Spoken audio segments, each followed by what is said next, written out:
আধুনিক যুদ্ধবিমান কেনার দিকে অগ্রসর হচ্ছে বাংলাদেশ। বাংলাদেশের আকাশ সীমায় নিরাপত্তা বাড়াতে এবং সক্ষমতা বাড়াতে যুদ্ধবিমান কেনার দিকে অগ্রসর হচ্ছে বাংলাদেশ। এক্ষেত্রে চীন থেকে J-10C, পাকিস্তান থেকে JF-17 এবং ইতালি থেকে ইউরোফাইটার টাইফুন কেনার কথা রয়েছে বাংলাদেশের। তাছাড়া তুরস্ক থেকে অ্যাটাক হেলিকপ্টার T-129 কেনার কথাও রয়েছে।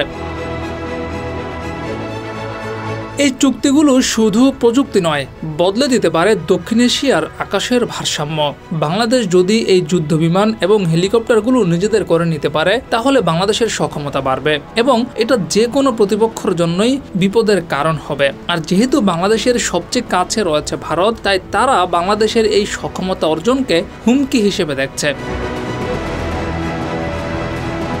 বাংলাদেশের সঙ্গে ভারতের সীমানা 4000 কিলোমিটারেরও বেশি। আর বাংলাদেশের পেছনে যদি থাকে চীন এবং পাকিস্তানের সামরিক প্রভাব, তাহলে ভারতের উত্তর পূর্ব অঞ্চল, বিশেষ করে শিলিগুড়ি করিডোর হয়ে উঠতে পারে কৌশলগত ঝুঁকিপূর্ণ এলাকা।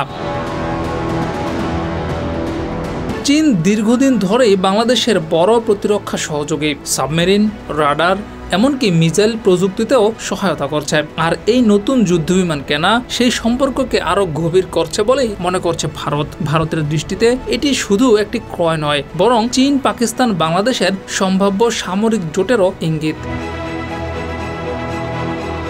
তাছাড়া বাংলাদেশ অত্যাধুনিক যুদ্ধবিমান পেলে এই অঞ্চলে ভারতের আধিপত্য কমার শঙ্কা রয়েছে। আর সেজন্যই তারা চাচ্ছে না বাংলাদেশ কোনোভাবে সামরিক সক্ষমতা অর্জন করুক। জিয়াউর রহমান, যুগের চিন্তা।